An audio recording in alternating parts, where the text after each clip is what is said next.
Բարև ձեզ, այսօր մեր տաղավարում է պատմաբան քաղաքագետ Արմեն Այվազյանը։ Պարոն Այվազյան, բարև ձեզ, շնորհակալ եմ մեր հրավերը ընդունելու համար։ Պարոն Այվազյան, սկսենք եկեղեցու թեմայից եւ իշխանության ամիսներ շարունակվող այս գործընթացների մասին զրուցենք։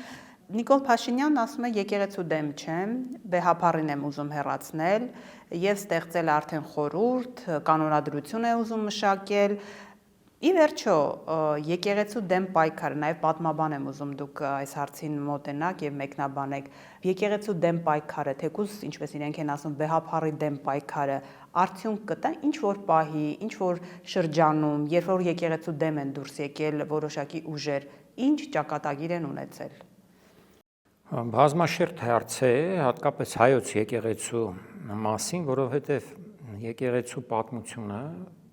շատ մեծ է, ինչպես եւ հայ ժողովրդի պատմությունը, Հայաստանի պատմությունը։ Այնքան երկար ժամանակաշրջան է եւ այնքան իրադարձություններ են եղել, ամեն տեսակ, օտար ներխուժումների ժամանակ, օտար տիրապետողների ճնշումներ, դավանափոխության եւ կրոնափոխության փորձեր, եկեղեցին պառակտելու փորձեր, այսինքն անընդհատ, այսպես հիմա որ խոսենք, չենք ավարտի, դա հատորներ է, եւ հատորներ էլ գրված են, ասենք Մաղաքիա Օրմանյան կարող են բացել եւ կարդալ հատորներով այդ ամեն ինչը։ Այսօրվա իրավիճակը բնականաբար պատմական այս փուլի համար յուրահատուկ է, երբ իբր անկախ հայոց պետականության ղեկավարությունը, հայոց պետության ղեկավարությունը ինքն է փորձում պառակտել եկեղեցին, ինքն է փորձում հարվածել եկեղեցուն, բայց պետք է հասկանալ, որ այդ հարվածը ուղղված է ոչ միայն եկեղեցուն, այդ մասին շատ է ասվել, ես էլ եմ շատ խոսել, այլ միանգամից բազմաշերտ հարված է գնում տարբեր ուղղություններով, այսինքն պառակտում են, փորձում են պառակտել եկեղեցու խփելով, հարվածելով եւ ժողովրդին եւ ուրեմն քաղաքական ուժերին նաեւ տեսեք ԿՊԱ-ականները միանշանակ այսօրվա հայոց եկեղեցու նվերապետական այդ իշխանության դեմ են։ Կուսակցությունը դեմ է, այսինքն հերձված է դառնում դա, մի քաղաքական թեվ դարձել է հերձված հոգևոր առումով։ Սա լուրջ նվաճում է մեր թշնամի ուժերի համար։ Հասկանում եք։ Մյուս ուղղությունը պետական համակարգը ամբողջությամբ ենթարկվում է իշխանությանը եւ ինչպես տեսնում ենք բոլոր նախարարները, այդ թվում պաշտպանության նախարարը նույնպես հանդես է գալիս այսօրվա հայոց եկեղեցու դեմ եւ փորձում է ստեղծել պետական համակարգը, փորձում է ստեղծել մի նոր ուղղություն, սա հերձված է, հերետեկոսություն է սա, նրանք փորձելու են ստեղծել մի ինչ-որ առանձին մարմին, բայց կարծում եմ իրենք էլ չէին հաշվարկել, քանի որ պատմական գիտելիք առանձնապես չունեն, վերլուծական մտքից թույլ մարդիկ են, ինչ ասվել է իրենց օտար տերերի կողմից, դա էլ փորձել են իրականացնել եւ փորձում են դեռ իրականացնել, հաջողություն չեն ունենալու։ Նրանց հաջողություն այդ 10 եպիսկոպոսների հետ ստեղծել ինչ որ եկեղեցուն նման մի կառույց, այդպես է ստացվում, քանի որ ես դեռ հենց սկսվեց այս շարժումը, ասացի, որ եթե ամենայն հայոց կաթողիկոս Գարեգին II կամովին հրաժարական չտա եւ պինդ մնա իր դիրքերում, ինչը եւ նա անում է եւ պարտավոր է անել բոլոր առումներով, քանի որ դա բխում է ոչ միայն եկեղեցու շահերից, այլև Հայաստանի եւ հայ ժողովրդի շահերից, որպեսզի եկեղեցին չկիսվի, չկոտորակվի, Հայաստան-Սփյուռք կապերը չխզվեն, հայկական ինքնությունը չվնասվի, նա պինդ մնում է իր դիրքերում։ Եվ եթե նա կամովին հրաժարական չի տալիս, ուրեմն Փաշինյանը պարտված է։ Միևնույն ժամանակ, իհարկե նրանք պարտված են եւ պարտվելու են, միայն այդ ներկայությունը ոստիկանների եկեղեցիների բակերում կամ մարդկանց բերելով, բայց դա դեռ մի կողմ, բայց միայն իրենց ներկայությունը ամեն անգամ, երբ մարդ տեսնում է հարյուրավոր ոստիկաններ, օրինակ Մայրաթոռում, երբ գնացին փորձեցին այն գործողություններն իրականացնել, այդ ազգուրած տիրադավ չարք էպիսկոպոսների եւ չեպիսկոպոսների միջոցով, դա արդեն պարտություն էր, որովհետեւ հոգեվոր ուժերի դեմ, հոգեվորակ եկեղեցիների դեմ, երբ աշխարհիկ իշխանությունները պայքարում են ուժով, եթե նրանք չեն տիրապետում, ասենք Չինաստանում են որոշ դեպքերում պայքարում ինչ որ մի եկեղեցու դեմ, Խորհրդային Միությունում էին պայքարում, բայց Խորհրդային Միության ռեսուրսները,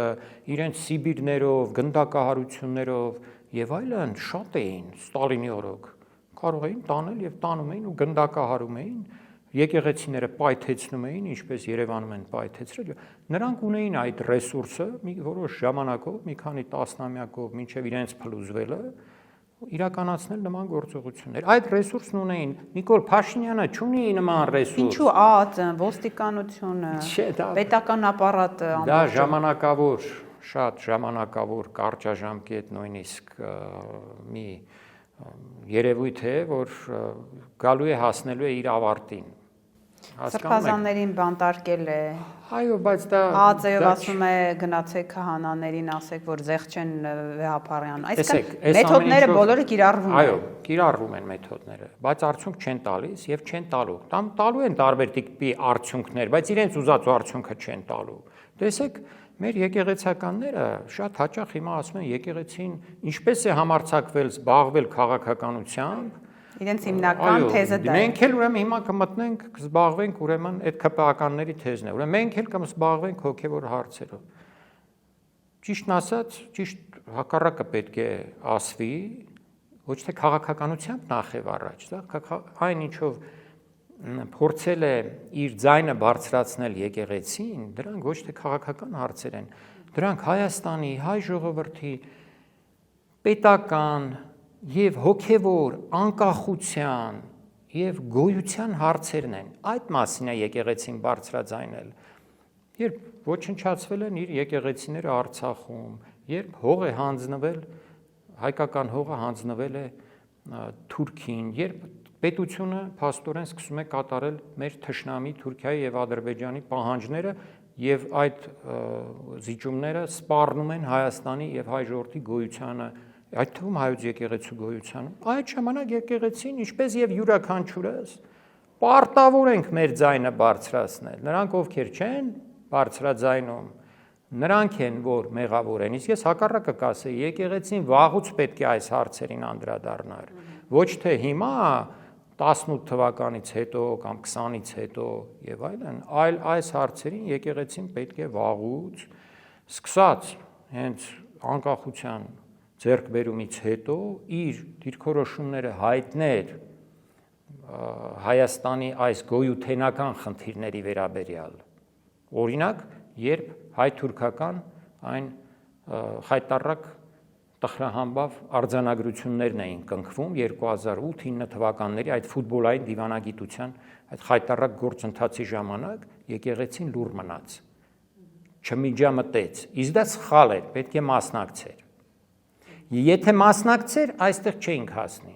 Եկեղեցին շատ ուշ մտավ պայքարի մեջ, շատ ուշ մտավ։ Այս տեսանկյունից պետք է նայել եկեղեցու։ Իմիջիալից այդ առումով այս իշխանությունը մեղադրանք հենց ներկայացնում, ասում է նախորդ իշխանությունների ժամանակ բազմաթիվ խնդիրներ կար։ Ինչու չեք խոսում, ինչու եք հիմա խոսում այդ մասին։ Տարբեր խնդիրներ կային, իհարկե շատ էին խնդիրները։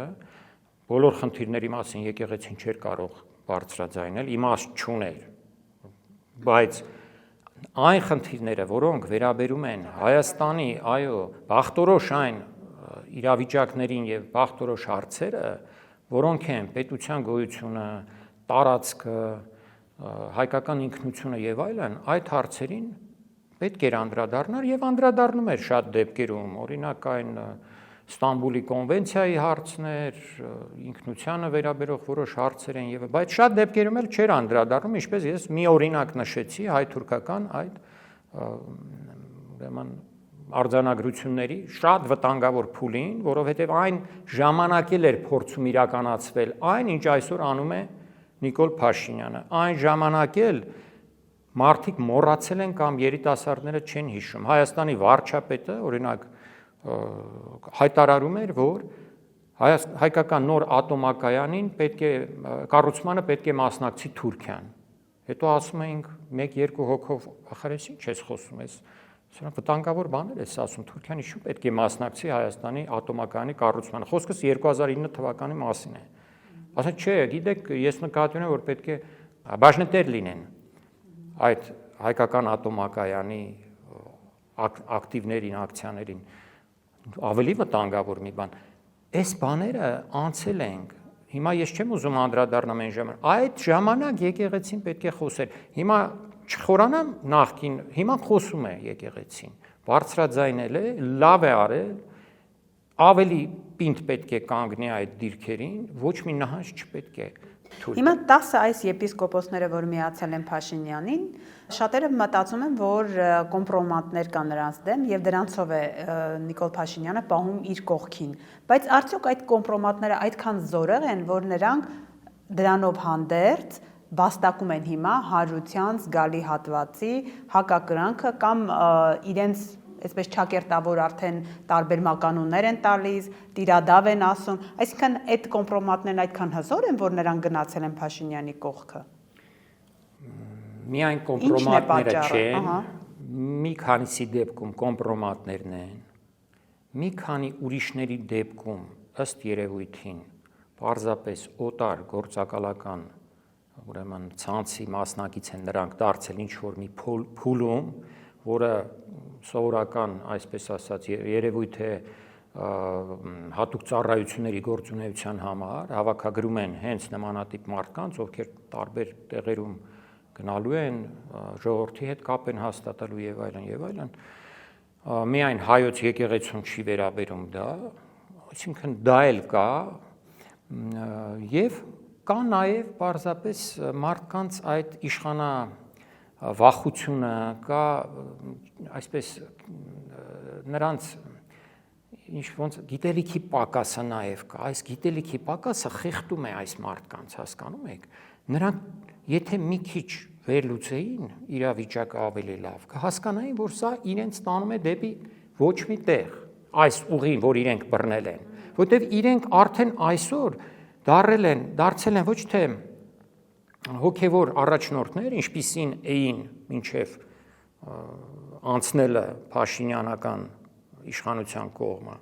այլ դարձել են սովորական չինովնիկներ, վաղնել են այդպես լինելու, կապը հոգևոր ժողովրդի հետ արդեն իսկ կորցրել են նրանք, իսկ ինքը եկեղեցին շահում է այդ ինքնամաքրման աշխատանքն է տեղի ունենում, որովհետև 90-ականներին շատ հոգևորականներ, շատ չասեմ, գուցե քիչ, բայց որոշակի թվով հոգևորականներ պատահականորեն են հայտնվել այդ կառույցում։ Նրանք ոչ Աստծուն են հավատացել, ոչ, չգիտեմ, ուզեցել են հայ ժողովրդին ծառայությունը, Քրիստոսին ծառայությունը իրենց ուրեմն մատուցել, ոչ, այս մարդիկ եկել են իրենց կարծիքով թեթև կյանք վայելելու, այն ժամանակ ծանր պայմաններ էին, բոլոր համակարգերի մեջ սողոսկեցին պատահական մարդիկ, բոլոր պետական համակարգերի մեջ, այդ թվում բանակի մեջ եւ այլուր պետական տարբեր գերատեսչությունների մեջ եւ բնականաբար եկեղեցու մեջ էլ հայտնվեցին նման մարդիկ եւ դրանցից մի քանիսը հասան բարձր դիրքերի, որին արժանի չէին, դա իրենց կոչումը չէր։ Հիմա իրենք չեն կարողանում հասկանալ, ախր ոչ ներքին իրավիճակն են լավ հասկանում, որովհետև կտրված են եղել ժողովրդից։ Չեն հասկացել, նաև իրենց հոգևոր դասից են փաստորեն կտրված եղել։ Այդ երբ ես ասում եմ չարքեպիսկոպոսներ, սա իդեպ այս տերմինը միջնադարյան տերմին է, որովհետև նախկինում էլ են եղել անհաջող արքեպիսկոպոսներ, եպիսկոպոսներ եւ գոյություն են ունեցել այն ժամանակ հորինված տերմին է, հարյուրավոր տարիներ առաջ, չարքեպիսկոպոս կամ սրբազանին ասում էին անհաջող սրբազանին, լրբազան,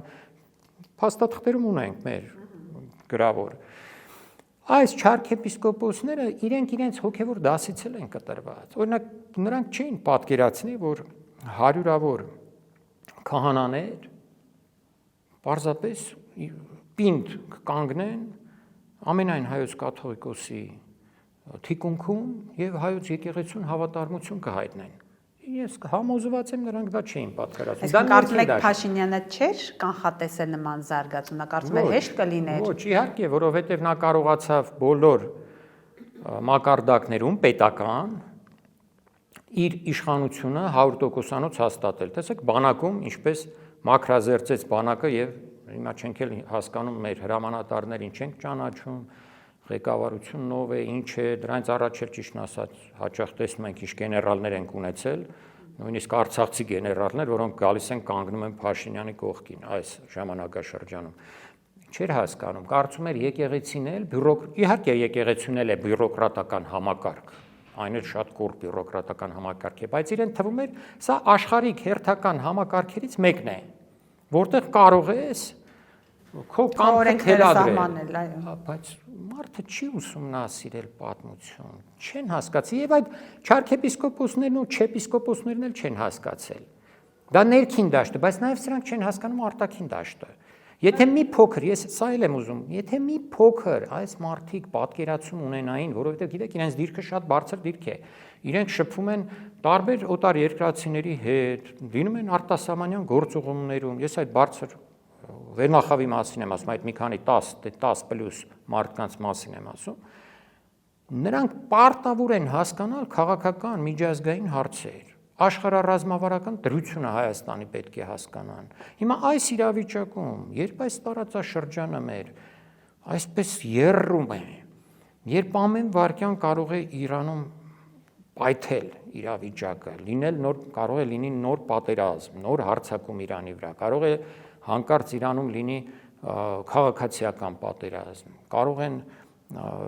չգիտեմ, տարբեր տիպի բախումներ լինեն, որոնց հետևանք, այո, այս ամեն ինչի ժամանակ, երբ Ադրբեջանը չի դադարում սպառնալ Հայաստանին, կայծակնային ինչ-որ հարձակումներով, նոր դաս կտամ, այս կանեմ, այն կանեմ եւ այլն, դա մեր տարածքն է, Միջանցք է եւ այլն եւ այլն։ Այս պայմաններում փոխանակ մտածեն, ասեն, ախր այս մեր երկիրը, եթե մենք այս մեր փոքր ռեսուրսները չկարողանանք համախմբել, դառնանք մի կուռ,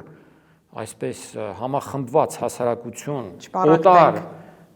այս վտանգների, սպառնալիքների առջև փորձենք դիմակայել, մեզ հեշտությամբ կուլ կտան, որովհետև ինչ են ուզում անեն օտար ուժեր նման դեպքերում, որպեսզի հեշտ հաղթանակ տանեն, բաժանիր որ տիրես։ Այո, բաժանիր որ տիրես, հակամարտություններ են սարքում։ Հիմա այս Իրանի հակամարտությունները որքան էլ ներքին պատճառներ ունենան, եւ տնտեսական, եւ քաղաքական, եւ այլ, ամենակարևոր բաղադրիչը դրանց այն է, որ դրանք խրախուսվում են Իրանի թշնամիների կողմից, Իսրայելի կողմից, Միացյալ Նահանգների կողմից։ Նույնը Վենեսուելան, օրինակ տեսեք, Վենեսուելայում էլ սկզբից փորձեցին թուլացնել, հակամարտություն ստեղծել, կիսել ժողովուրդը երկու մասի, չավեսականներ, հակաչավեսականներ, բախումներ, այս կողմ են կողմ, այնուհետև հարված հասցնել, այդ հարվածը իրենց ուզած արդյունքին չի հասել։ Հետո որ նայենք, այստեղ ամեն տեղ նույն բանն է։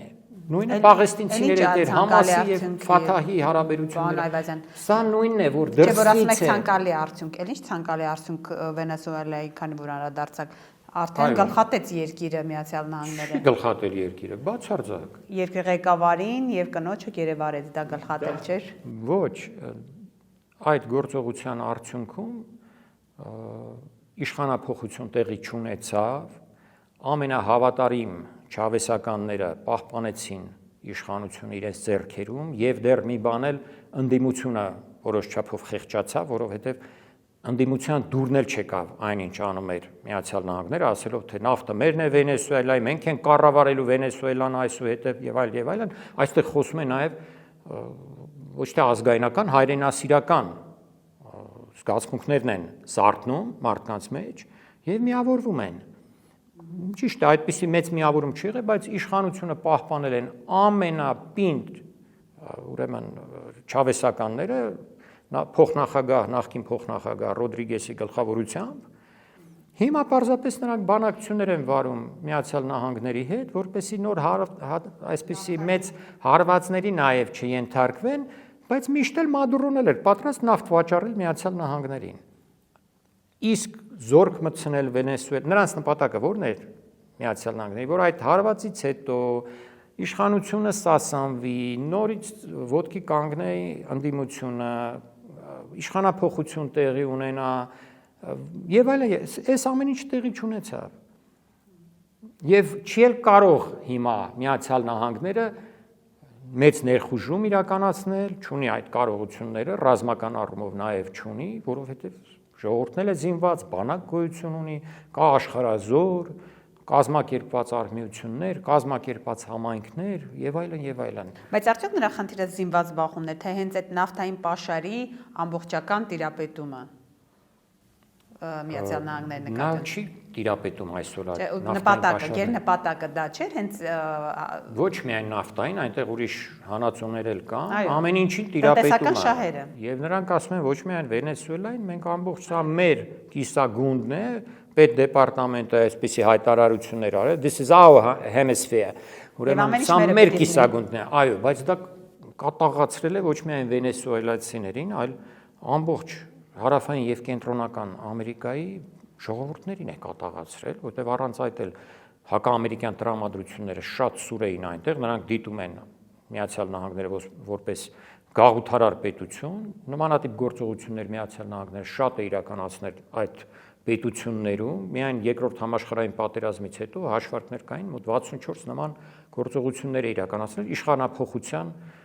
ուրեմն գործողություններ։ Կարող ենք հիշել թեկուզ Պինոչետի ուրեմն իշխանության գալը 1973 թվականին եւ այլն, շատ դեպքեր են նմանատիպ եղել։ Ուրեմն որևէ արդյունքի շոշափելի մեծ Թրամփը չի հասել։ Եվ ընդհակառակը հասել է հակառակ արդյունքի, որը դեռ իր այսպես բաներով կբացահայտվի շուտով։ Դրսևորումները դեռ չեն տեսել ամբողջությամբ մարդիկ, բայց կտեսնեն։ Եվ այդքան էլ չի ուշան, առաջկա 1-2 ամսվա, 3 ամսվա ընթացքում երևա, որ ոչ մի բանի չի հասել, հա, դա շատ փայլուն հատուկ ռազմագործողություն էր, որտեղ նաև հնարավոր է կիրառվել է, ասեցին, մի հատուկ զենք, բայց դրանով եւ սահմանակ փակվում է, որովհետեւ բոլոր պատերազմները, բոլոր ռազմագործողությունները ունեն նաև քաղաքական նպատակ, այս տիպի ռազմական գործողությունները, որպեսզի հասնես քո ուզած քաղաքական արդյունքին, բայց այդ ուզած քաղաքական արդյունքին չի հասել եւ չի էլ հասնի։ Բայց ամեն դեպքում, տեսեք, չի հասել, բայց որևէ թեկուզ գերտերության երկրի ղեկավարը որոշում է, ցանկություն է հայտնում մի օր մտնել մի երկիր, այդ երկրի ղեկավարին վերցնել, գերեվարել ու իր ուզած բաները իրականացնել ուժի միջոցով։ Այ Միացյալ Նահանգների այս օրինակը, Թրամփի այս օրինակը աշխարհում ինչ է փոխում, արդյոք վերահաստատում է այն, որ ուժն է իսկապես ծնում իրավունք, իրեն իրավունք է վերապահում, ստեղծելու այդպիսի միջավայր։ Այո, եւ Թրամփը եւ ոչ միայն Թրամփը, այլև իր ամենամերձավոր թիմակիցներ, օրինակ Մարկո Ռուբիոն, պետքարտուղարը, որը միաժամանակ նաև ազգային անվտանգության գծով խորհրդականն է, այդպիսի դիրք միայն Քիսինջերն է զբաղացրել վերջին տասնամյակներին, որ միանգամից 2 կարևորագույն պաշտոն իր ձեռքում լինի։ Նա էլ է այդպիսի բաներ ասել եւ բաց այդ մարդիկ ասում են, որ մեզ համար բառերով են ասում, բառացիորեն, որ միջազգային իրավունքը նշանակություն չունի։ Բայց եկեք այստեղ հիշենք, որ Ալիևը նույնը ասում է արդեն մի քանի տարի է, որովհետև Ալիևի հովանավորները նույն գլոբալիստներն են։ Նրանք են արդեն իրեն ասել, հիմա հերթը հասել է, իրենք են ասում, որ մեզ համար միջազգային իրավունքը, ՄԱԿ-ը, պայմանագրերը մեր կնքած նախկին, մեր սահմանադրությունը որևէ նշանակություն չունի, որովհետև Միացյալ Նահանգների սահմանադրության դեմ է գնում Թրամփը։ Եվ այսօր շատ վերլուծաբաններ ու քաղաքական գործիչներ Միացյալ Նահանգներում ասում են, որ մենք վերածվել ենք սահմանադրական հանրապետությունից, ինչպիսին էինք, վերածվել ենք բռնապետության, որովհետև սահմանադրությունը չի գործում, որովհետև ռազմական գործողություն իրականացնելուց առաջ օտար պետության դեմ պետք է ստանաս կոնգրեսի համաձայնությունը։ Այդ համաձայնության վրա թքած ունեն արդեն 20 տարի է։ Պարզապես այդ 20 տարվա ընթացքում այդպես չէին արտահայտվում, հիմա արտահայտվում են, հիմա պարզ ասում են, որ կապ չունի, Գրենլանդիան էլ պիտի վերցնեմ, շատ էլ թե մեր ՆԱՏՕ-ի դաշնակցի տարածքը չի, հետո ինչ ասում, որ 500 տարի առաջ մի հատ նավակ ա եկել Գրենլանդիա Դանիայից, ուրեմն Դանիային նա Չէ, իմը պիտի լինի եւ ամենայն հավանականությամբ, լավ, ամենայն չասենք, բայց մեծ հավանականությամբ կվերցնի մինչեւ հավանաբար հուլիսի 4-ը, երբ պետք է մեծ մի միջոցառումով նշեն Միացյալ Նահանգների այդ ամենամեծ պետական տոնը, իրենց դրոշի տոնն է, ու նաև կարծեմ այդ օրը թե դրան մոտ պետք է նշեն Թրամփի 80-ամյակը։ Մինչև ինքն իրենը վեր է անել։ Ամենայն, եթե շատ լուրջ դիմադրություն Եվրոպան ցույց չտա, որտեղ հիմա խոսում են, բա ինչ անենք, Գերմանիան, Մեծ Բրիտանիան, Ֆրանսիան, գուցե զորքեր տեղակայենք, բայց չի լինի, բա որ sense եւ այլն, այսինքն ամեն ինչ այսպես շարունակող մի գործընթաց է ամենուր, չկանք չառած գործընթաց է, որը տանում է դեռևս անընդհատ դեպի միջազգային այս իրավունքի նորմերի ոչնչացում, ՄԱԿ-ի փաստորեն զրոյացում եւ դրա հետևանքները մեր նման պետության համար շատ վտանգավոր են։ Որ ինչը պիտի զսպի այդ դեպքում Ադրբեջանին հարձակում գործել Հայաստանի դեմ, որոնք են այդ զսպող մեխանիզմները։ Միջազգային իրավունքը եթե չի աշխատում, մնում է միայն ուժը։ Փաշինյանական իշխանությունը Հայաստանում այնպես արեց, որպեսզի մենք չկարողանանք մոբիլիզացնենք մեր ռեսուրսները, ստեղծենք նման դրությունների համար համապատասխան պետական մոդել, չվարենք համապատասխան ռազմական քաղաքականություն, չունենալ դիմադրողականություն։ Այո, դիմադրողականությունը պակասացնենք, բանակի թիվը պակասացնենք, 2 տարվանից պակասացնելով մինչև 1.5 տարի փաստորեն թվականակն է անմիջապես նվազում բանակի, ուրեմն դա չկա, ներքին ռեսուրսները չեն մոբիլիզացված, այնինչ մոբիլիզացման դեպքում կարող ենք շատ լուրջ դիմադրություն եւ շատ լուրջ հակահարված հասցնել Ադրբեջանին, շատ լուրջ, որ նա չերել մտածի հարձակման մասին։ Այդ բանը Փաշինյանը անջատել է մեր ինքնապաշտպանական կարողությունները, նվազեցրել է, հասցրել է մի ինչ-որ նվազագույնի։ Մեկ դա չկա, մյուսը որն էր, մյուսը ՀԱՊԿ-ի եւ Ռուսաստանի հետ Հայաստանի դաշինքներ, որը տեսանք, որ լավ չի աշխատում։ Ռուսաստանը պատրաստ չի դեռևս, կամ չգիտեմ, երբ պատրաստ կլինի Հայաստանին պաշտպանել ընդդեմ Ադրբեջանի եւ Թուրքիայի, ուրեմն դա էլ այնքան չաշխատող մի մոդել է, եւ երրորդը մնացել էր Իրանը։ Իրանը ապահովում էր 2021 թվականից սկսած, երբ պարզ դարձավ, որ Ադրբեջանը հավակնություններ ունի ամբողջ Սյունիքի վրա, Մեղրի Միջանցք է ասում եւ այլ, ուրեմն Զանգեզուրի Միջանցք, Իրանը դա զսպեց, ասաց, եթե դու փորձ անես հարձակվել, ես ռազմական ուժով եմ դրան դիմադրելու, եւ կանգ առավ այդ գործընթացը։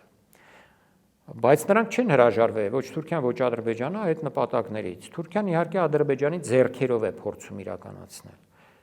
Ինչպես կզարգանան իրադարձությունները Իրանում, դրանից շատ բան է կախված։ Հիմա կներեք, հիմա Միացյալ Նահանգներն հենց ասում են, որ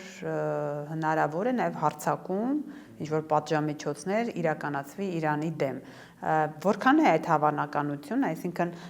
կստացվի այս պարագայում Իրանի դեմ նորից ռազմական գործողություններ սանձազերծել, թեկուզ կարճատև ընթացքով եւ ինչ որ կամ ներքին իշխանափոխություն իրականացնել այդ լարվածությամբ, ներքին որ կա, որովհետեւ ասում են, որ հենց դա թելադրված է դրսից։ Այսինքն այս լարված իրավիճակը Իրանում ինչ զարգացումների հիմք կստեղծի։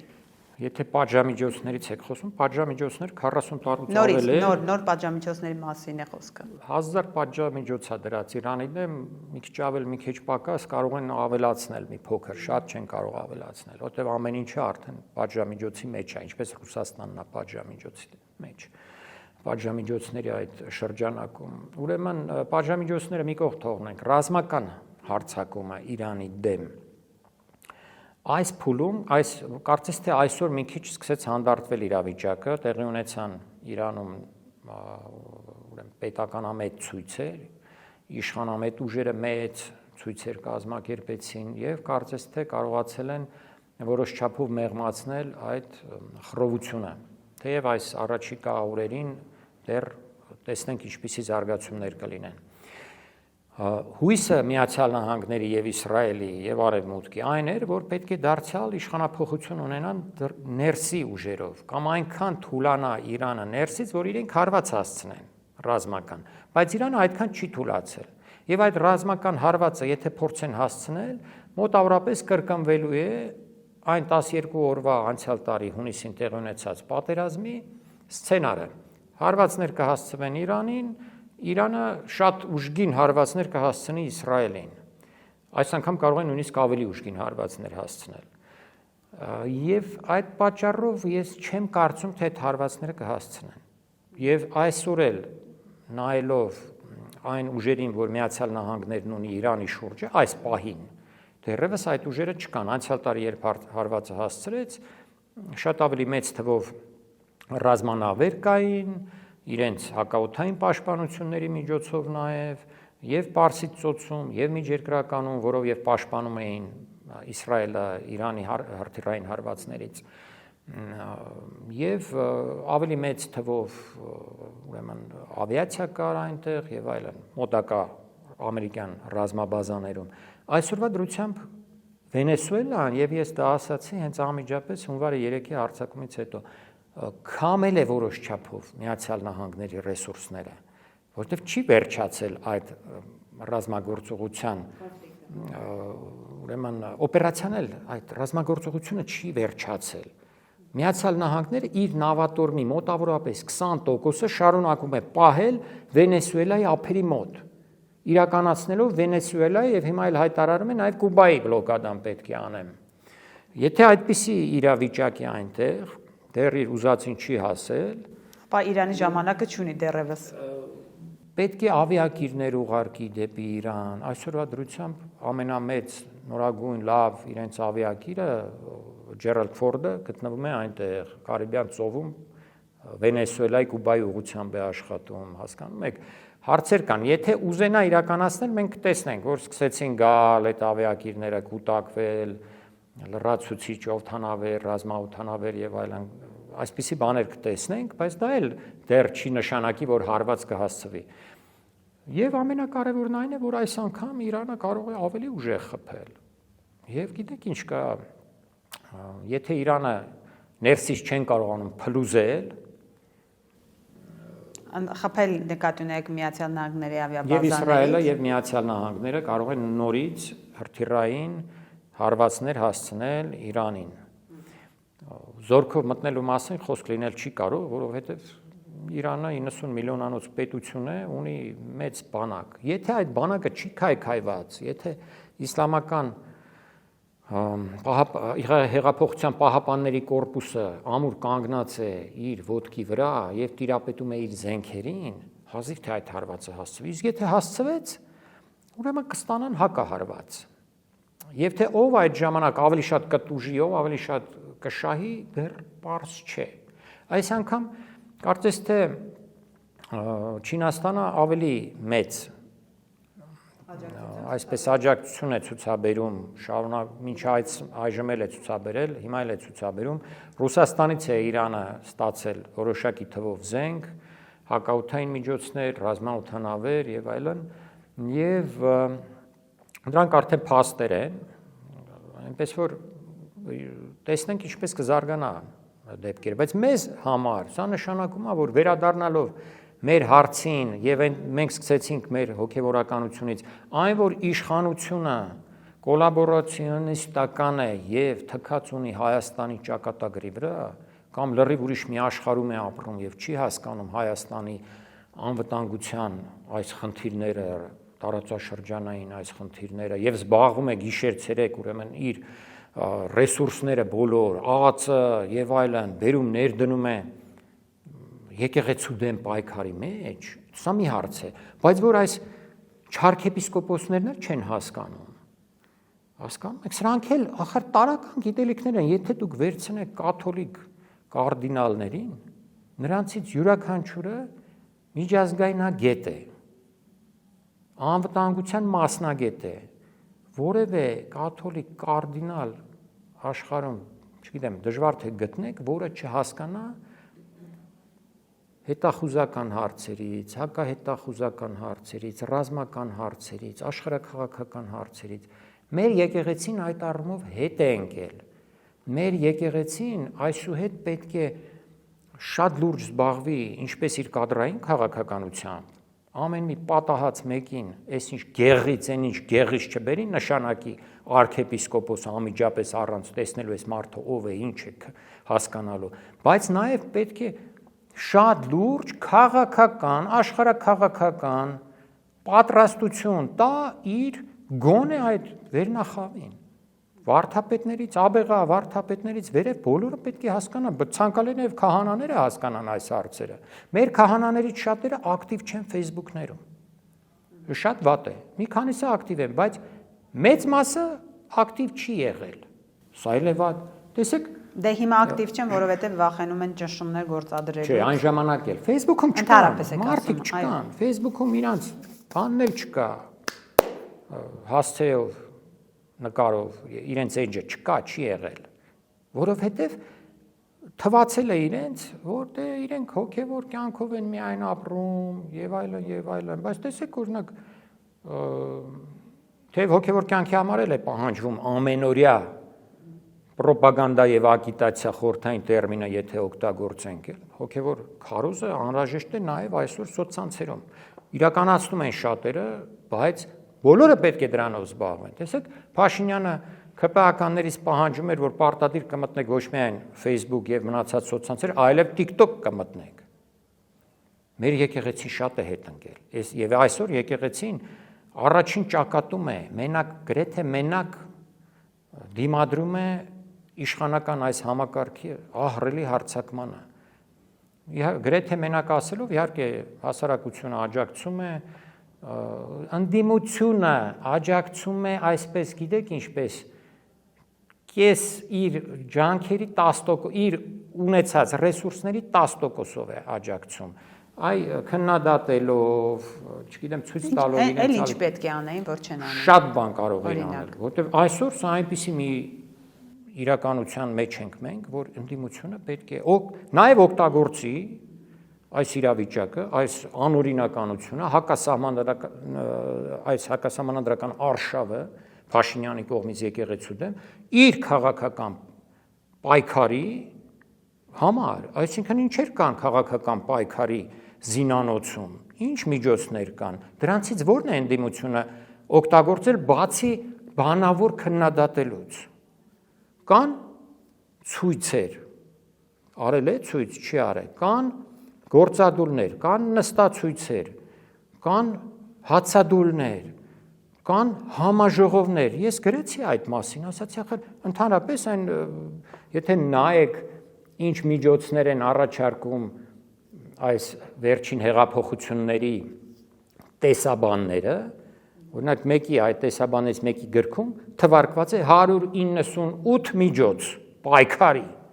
Եվ ես ասում եմ, ընդդիմությունը այսօր օգտագործում է մեկ միջոցը, այդ 198-ին։ Խոսում են, քննադատում են, բայց կներեք, ես առաջարկեցի, ասացի, շատ շտապ, արագ գոնե մի համաժողով կազմակերպեք։ Մի մեծ դահլիճ վարձեք, կարող եք, չէ, վարձել, մի հատ դահլիճ վարձեք, հրավիրեք հայ մտավորականներին։ Թող մի 5 ժամ խոսեն մարդիկ, 6 ժամ, 8 ժամ, ամեն մեկը 5-ից 10 րոպե, ոչ ավել, իրենց դիրքորոշումը արտահայտեն, միացրեք բոլոր ձեր ալիքներով ցույց տվեք ուղիղ եթերով, մարդիկ ժողովուրդը թող տեսնի, որ այս ֆիզիկոսն էլ է դեմ եկեղեցու պառակտմանը եւ աջակցում է ամենայն հայոց կաթողիկոսին եւ մայրաթոռին, այսինչ քիմիկոսն էլ է, այս պատմաբանն էլ է, այս բանասերն էլ է, այս, չգիտեմ, մաթեմատիկոսներն են, հասկանում եք, կան մարդիկ շատ են որ դեմ են, բայց պետքա կազմակերպել այս ամեն ինչը, ընդդիմությունը քաշվել է մի կողմ, էլ չեմ ասում ընդդիմության առաջի դեմքերի մասին։ Փաշինյանը ամեն օր խոսում է ժամերով, ամեն օր։ Ընդդիմության առաջի դեմքերը, նկատի ունեմ Ռոբերտ Քոչարյանին եւ Սերժ Սարգսյանին, խոսում են շաբաթը, ամիսը 1-2 անգամ, եթե խոսում են ամիսը 1-2 անգամ, չգիտեմ, պետք է հաշվել տեսնել, գուցե 2 ամիսը 1 են խոսում, 5 րոպե, 10 րոպե, կարող է մեկ-մեկ կես տարին մեկ մի հատ մեծ հարցազրույց անցկացնել։ Ասես քաղաքական պայքար չի լինում, սա քաղաքական պայքար չի։ Սա նշանակում է կանաչ ճանապարհ բացես քո հակառակորդի առջև, որը երկիրը տանում է կործանման, դու էլ նստած ես այնտեղ քո երրորդ, չորրորդ, երկրորդ էշելոնի մարդիկ էլ միայն նախընտրական տարի է, գուցե նախընտրական տարուն զուգահեռ սկսեն շատ-շատերը խոսել ու երկար ուշացրել են, շատ են ես իրենց համար չեմ ասում, իրենց իդեպ ասեմ, իրենց խոսքը, չգիտեմ էլ, օգտակար կլինի, թե օգտակար չի լինի, կարող է նույնիսկ հակառակ ազդեցություն գործի։ Դա չի խնդրի, բայց գոնե այս մի քանի միջոցառումներն անցկացնեն ի պաշտպանություն եկեղեցու գոնե եւ ի պաշտպանություն սահմանադրության։ Բայց սահմանադրությունը ամեն օր խախտվում է, ամեն օր Փաշինյանը դուրս է գալիս խախտում է սահմանադրությունը։ Բայց դրա համար 7-8 տարի է Նիկոլ Փաշինյան ձեր ասածին պես շատ հաճախ է սահմանադրական, ինչպես իրավաբաններն են նշում, խախտումներ արել, բայց այդ մասին բարձրաձայնում է, բոլորը խոսում են, ինչ է փոխում։ Բարձրաձայնելը մի բան է, ուրեմն այդ այո, անընդհատ է խախտվել, անընդհատ, հիմա որ հիշենք չենք կարողանա թե քանի դեպքերում, բայց այդ դեպքերից մի քանիսը ունեն մեծ հնչեղություն հասարակության մեջ եւ քաղաքական պայքարը առհասարակ դրա վրա է հենված այն դեպքերը, որոնք ունեն մեծ հնչեղություն, դրանց պետք է միանա ընդդիմությունը իր բոլոր ամբողջ ռեսուրսները դնի հենց այդ կարևոր դեպքերի վրա փորձի առաջ տանել միանալ ժողովրդին ուրեմն համոզել։ Տեսեք, վերջին թարմ դեպքը Մայրաթորմ, երբ որ Նիկոլ Փաշինյանի այսպես 10 եպիսկոպոսները գնացին, ընդդիմադիրները գնացին եւ երկու գնալը ուրիշ է, այդպես չի լինի։ Ասեցին վեկացեք ժողովուրդ, եկեք էջմիածին։ Այո, ժողովուրդը գնաց մի որոշ թվականով։ Հետո քանի անգամ պետք է կանչեն, վեր կացեք ժողովուրդ, եկեք այստեղ, վեր կացեք գնացեք այնտեղ։ Ժողովուրդը ոստիկանական զորք չի, ԱԾ չի, որ ժողովրդին կոչ անես, ընդ որում միշտ խոր պաշտպանության դիրքերից, միշտ։ Այսինքն Փաշինյանը մի օր երկու օր առաջ մի բան է ասում, մենք արձագանքում ենք միայն։ Եվ մի բան էլ դուք արեք։ Ուզում եք ասեք նախահարցակ իրենք լինեն։ Իհարկե, նախահարցակ նույնիսկ չէ։ Պետք է իրենք իրենց ծրագիրը մշակեն, ընդ որում ցույց տան նաև քայլերով, թե ինչ պետք է անեն, սա առաջի, երկրորդ, երրորդ, չորրորդ, այս քայլերը պետք է հիմա իրականացնենք, ոչ թե ընտրություններից հետո, եթե ընտրվենք։ Այսպես որ գնա չեն ընտրվի, Փաշինյանին կնկարեն թվերը, կանցնեն։ Եվ իրենք չեն կարողանալու կազմակերպել ժողովրդին այսպես ընտրություններից հետո մի, չգիտեմ, ապստամբություն անվանես, թե ինչ անվանես, որպեսզի ասեն, այսպես կեղծված է, սա է։ Փողոց դուրս բերել մարդկանց ինչ որ ծրագրով, ձեր կարծիքով հիմա կաշխատի, փողոցը աշխատում է սպարագայում։ Միայն փողոց դուրս բերելը չի, ես ասացի, չէ, քանի միջոց կա։ Ուրեմն այս համագումար արեցին, ժողովներ արեցին։ Թող անեն, հետո կխոսենք։ Ուրեմն անում են մի քայլ, տեսնում են արձագանքը որն է, անում են երկրորդը, անում են երրորդը, անում են չորրորդը։ Ոչ մեկը չեն անում, բացի խոսելուց, այն էլ ոչ բոլորն են խոսում, ասացի։ Մի քանիսն են խոսում, այդպես չի լինի։ Սա խոր պաշտպանություն է, սա պայքար է։ Պայքարի մեջ խոր պաշտպանություն, մենակ պաշտպանվում եմ, ոչինչ չեմ անում, ու դա երկար է տևում։ Եվ հետո ծրագիրը չեմ ներկայացնում, թե ինչ պետք է անեմ։ Ուրեմն ոչ մի բան չեն կարող անել, ես թվարկեցի, չէ՞, այդ մի համաժողովն ինչ է որ չեն կարողացել մինչև այսօր կազմակերպել։ Դո մեկն էլ թող անեն, հետո կգան, մենք կասենք այնտեղ, թե ինչ պետք է անել, այդ համաժողովի ժամանակ կասենք, վաղն էլ սա արա, այն մյուսօրն էլ նա արա, եթե իրանք այդքան, գիտեք, ստեղծագործական միտքը թույլ է իրենց քաղաքական դաշտում, մենք կհուշենք։ Եկել են, հարցրել են, մի օր չեն եկել, չեն հարցրել, թող մի համաժողով կազմակերպենք, ասենք ինչ արեք։ Շնորհակալ եմ։ Խնդրեմ։